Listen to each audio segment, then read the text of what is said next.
News channel से जुड़े रहने के लिए देखते रहिए आपके मोबाइल पर न्यूज एक्सप्रेस, आवाज आपकी। यूट्यूब न्यूज चैनल को सब्सक्राइब व शेयर करें। फैमिली हॉस्पिटल में हंगामा, अस्पताल प्रशासन और परिजनों के बीच हुई हाथापाई। लिंक रोड स्थित होली फैमिली में मंगलवार रात एक विवाहिता ने उसके परिजनों ने हंगामा खड़ा कर दिया। हंगामे की सूचना पर अलवरगेट थाना पुलिस मौके पर पहुंची। देर रात अस्पताल प्रशासन और परिजनों के बीच हुई मारपीट के बाद दोनों पक्ष अलवरगेट थाने पहुंचे, एक दूसरे के खिलाफ शिकायत दर्ज कराई। पुलिस मामले की जाँच में जुटी।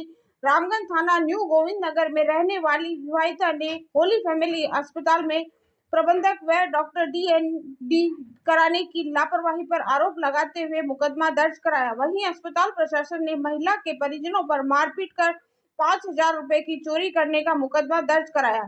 रामगंज न्यू गोविंद नगर निवासी विवाहिता ने मां उषा ने बताया कि उनकी बेटी होली फैमिली अस्पताल में पेट दर्द होने के चलते परामर्श लेने आई थी, जहां उसकी मां के गर्मी में दिक्कत होने पर DND कराने की सलाह दी और इसके बाद में उसे गर्भपात के लिए रुपए भी लिए गए। उसका गर्भपात नहीं कराया गया और उसे घर भेज दिया गया। कुछ देर बाद उसकी बेटी के पेट में तकलीफ हुई और घर पर ही ब्लीडिंग होते ही गर्भपात हो गया। पुलिस ने बताया कि उसने अवशेष बाथरूम में ही मिले, जिससे लेकर वह परिजनों के जानकारी देते हुए लापरवाही का आरोप लगाया। वहीं कुछ देर में परिजन और अस्पताल प्रशासन के बीच हाथापाई शुरू हो गई।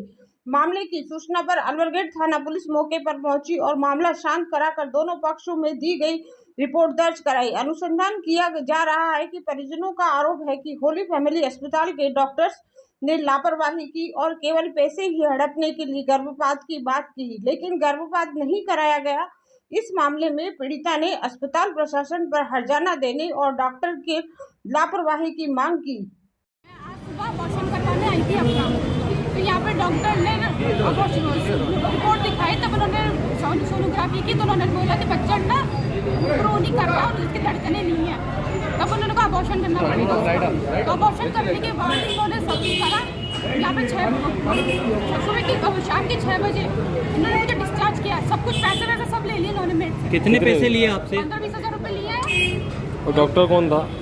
डॉक्टर नीलम भमनानी, वो लिख रहा है, उसको बोर्ड पे नाम लिख रखा है, वो डॉक्टर थी। फिर मैं घर गई हूँ।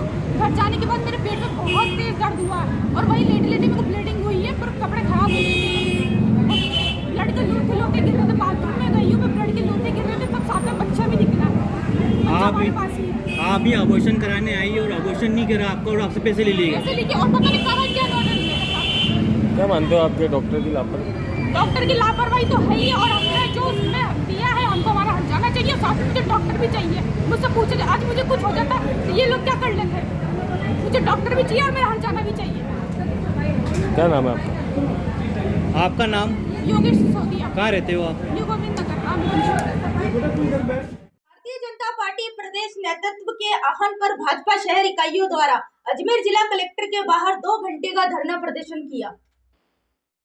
भारतीय जनता पार्टी प्रदेश नेतृत्व के आह्वान पर भाजपा शहर जिला अजमेर इकाई जिला कलेक्टर के बाहर 2 घंटे धरना प्रदर्शन कर। उन्होंने क्या व्यक्तित्व दिया? उन्होंने दिया कि रघु जी गुजरात का सपना तो क्या ही है, पर उन्होंने सबके बीच में गुजरात में ये कहा कांग्रेस की 10 सीटें नहीं आएगी। माइक ऊपर। चलो भाई साहब।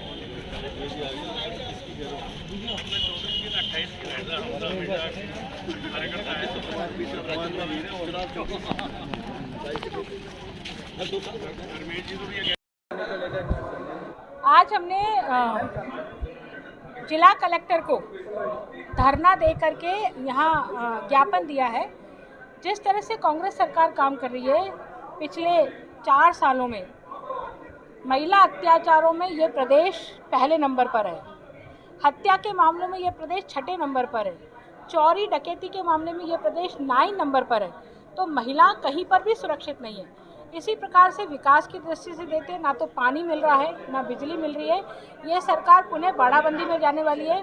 पिछली बार भी कोरोना के वजह से 2 साल निकल गए और उस वजह से कोई काम इस सरकार ने नहीं किया। अब जब कोविड धीरे धीरे खत्म हुआ है तो विकास के कामों को पटरी मिलनी चाहिए, तो फिर ये सरकार बाड़ाबंदी में जाने वाली है।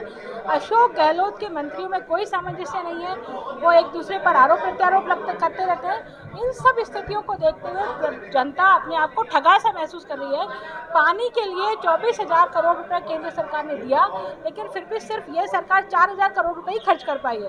तो ऐसी स्थिति में हर जगह सरकार फेल है, और इसी नाते से हमने जिला कलेक्टर को ज्ञापन दिया है कि राजस्थान के अंदर अशोक गहलोत सरकार सारे फ्रंट पर, मोर्चों पर कंप्लीटली फेल है। जन समस्याएं बहुत तीव्र हैं, जनता परेशान है और जनता त्रस्त है। विशेष रूप से कानून व्यवस्था को लेकर के रोज़ाना 16 से 18 दुष्कर्म की घटनाएं हो रही हैं और अधिकारी पिट रहे हैं, पुलिस वाले पिट रहे हैं, और उनको अपनी सरकार बचाने के लिए अपने एमएलएज का पक्ष ले रहे हैं, जो सब प्रकार की गतिविधियां कर रहे हैं। मंत्रियों तक के बच्चों के बलात्कार के उनके ऊपर आरोप हों और आज तक कोई गिरफ्तारी न हो, छिपे फिर रहे हैं। इस प्रकार के राजस्थान जिसमें चारों ओर त्राही त्राही मची हो। विशेष रूप से मैं अजमेर की बात करूं तो अजमेर के अंदर पानी की समस्या एक विकराल स्वरूप धारण कर चुकी है। लोगों को 72 से 96 घंटे में पानी मिल रहा है। अधिकारी कलेक्टर साहब को झूठी रिपोर्ट दे रहे हैं, 48 घंटे में अधिकांश जगह हम पानी दे रहे हैं। लेकिन मैं दावे के साथ कह सकता हूं कि अजमेर के अंदर पानी की समस्या बहुत तीव्र है। केवल अधिकारियों के एरिया में जो बस स्टैंड है उसके पास में एक वॉल्व है, उसको खुला रखते हैं, जिसके कारण सिविल लाइन के अंदर अधिकारियों के पास ये पानी 24 घंटे जाता है, उनके लॉन पे तराई होती है। लेकिन मेरी गरीब जनता, आज चाहे वो पंचशील की जनता हो, चाहे वैशाली की हो, चाहे केसरगंज की हो, चाहे मेरे फैसा का रोड हो, सब पे आज पानी नहीं मिल रहा है। इसके लिए भी हमने कलेक्टर साहब को कहा है, और साथ में बिजली से भी इन दिनों गर्मी के मौसम में कब अघोषित कटौती हो जाए जिसका कोई भरोसा नहीं, घंटे, 1.5 घंटे, 2 घंटे, और फिर इसके कारण से पानी वालों को शय मिलती है कि साहब बिजली ट्रिपिंग हो गई। और अजमेर की सड़कें जो खुदी हुई हैं, सीवरेज के जो एक्सटीएन है, किसी के सुनते नहीं है, केवल झूठे आश्वासन देते हैं, लोग गिर रहे हैं, फ्रैक्चर हो रहे हैं, लेकिन प्रशासन आंख मूंदे हुए बैठा है। हम लोग चिल्ला चिल्ला के विरोध पक्ष के होने कर रहे हैं, लेकिन कोई सुनवाई नहीं हो रही है। इन सारी बातों को लेकर के आज हमने ये जन आक्रोश रैली और धरने का आयोजन किया, जिसके बारे में ज्ञापन हमने कलेक्टर साहब को दिया है और कहा है कि जनता के सुनो, नहीं तो ये जनता इस सरकार को माफ़ नहीं करेगी, और 2023 से पहले ही इस सरकार का सफाया हम लोग करेंगे, और कांग्रेस मुक्त राजस्थान भी बनेगा और देश भी बनेगा। और भी हाल ही में हमेशा शिक्षा बोर्ड की सीनियर सेकेंडरी विज्ञान और कॉमर्स वर्ग का परीक्षा परिणाम हुआ जारी। राजस्थान माध्यमिक शिक्षा बोर्ड की वर्ष 2022 की सीनियर सेकेंडरी विज्ञान और कॉमर्स वर्ग की परीक्षा परिणाम बुधवार 2 बजे माध्यमिक शिक्षा बोर्ड कार्यालय में घोषित किया गया।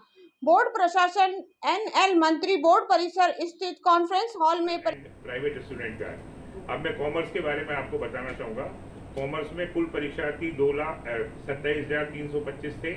इनमें से 27,013 परीक्षार्थी प्रविष्ट हुए, 26,346 परीक्षार्थी उत्तीर्ण हुए। परिणाम का उत्तीर्णता प्रतिशत कॉमर्स का 97.53% रहा। इसमें से 16,875 छात्र तथा 9,471 छात्राएं उत्तीर्ण रही। छात्रों का उत्तीर्णता प्रतिशत 96.93 तथा छात्राओं का उत्तीर्णता प्रतिशत 98.62% रहा। नियमित परीक्षार्थी 26,882 और प्राइवेट 121 हुए। रेगुलर का पास परसेंटेज 97.75 और प्राइवेट का 52.6% रहा। वर्ष 2021 में लास्ट ईयर विज्ञान वर्ग का परीक्षा परिणाम 99 रहा और कॉमर्स का 99.7 समथिंग रहा। अब ये रिजल्ट के बारे में करवा दीजिए।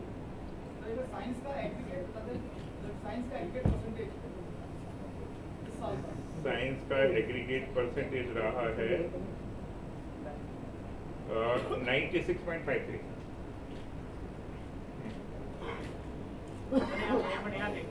था और कॉमर्स का 94.49 रहा था। इस बार जब रेगुलर परीक्षाएं हुई है उस समय में ये पासिंग परसेंटेज जो है ये 2019 और 2020 की तुलना में अधिक है। बाकी सारी स्टैटिस्टिक्स जितनी डिवीजन वाइज वो सारी स्टैटिस्टिक्स आपको प्रेस नोट के रूप में उपलब्ध करवा दी जाएगी प्यारो साहब द्वारा। आप सब लोगों के द्वारा भी इस पूरे परीक्षा काल के दौरान जो भी सहयोग दिया गया इसके लिए बोर्ड परिवार आपका हार्दिक आभारी है। Thank you so much.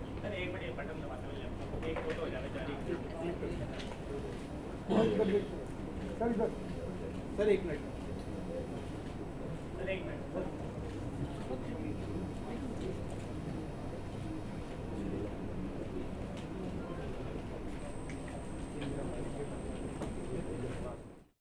Photographer association संस्था की ओर से भीषण गर्मी को देखते हुए इंडिया सर्कल पर नींबू पानी और जलजीरे का वितरण किया। संस्था की ओर से भीषण गर्मी को देखते हुए इंडिया मोटर सर्कल पर नींबू पानी और जलजीरे का वितरण किया गया।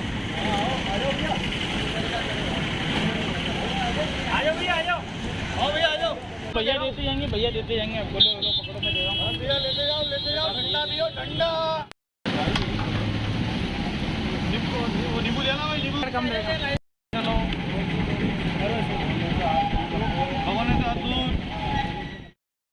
आज गर्मी को देखते हुए जो 9 तापमान चल रहा है, गर्मी इतनी काफ़ी तेज़ी से बढ़ रही है, काफ़ी लोग परेशान हैं, तो हमने सोचा कि कुछ ठंडे का वितरण किया जाए जिसमें लोगों को शिकंजी बांटी जाए।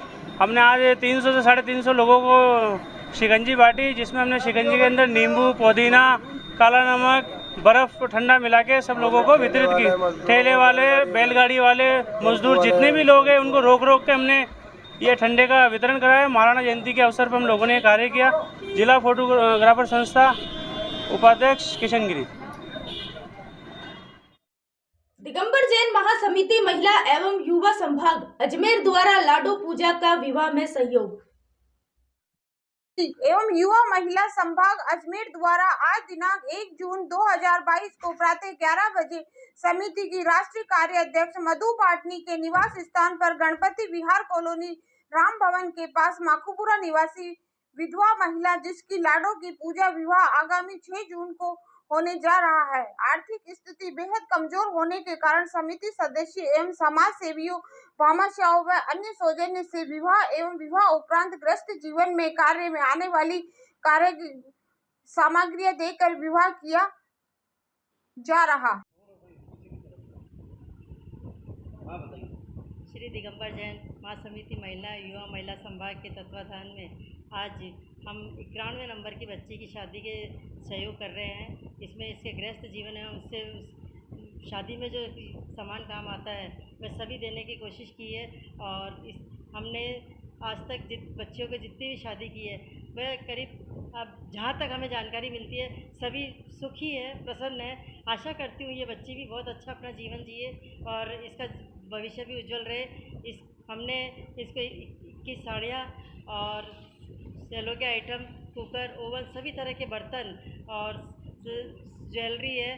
जहाँ तक एक घर गृहस्थी बसाने के लिए जितना सामान चाहिए ज़रूरत का वह सभी सामान दिया है। मैं मधु पाटनी युवा महिला संभाग अध्यक्ष। दोस्तों, मैं मधु इजाजत चाहते हैं, फिर मिलेंगे ताज़ा खबरों।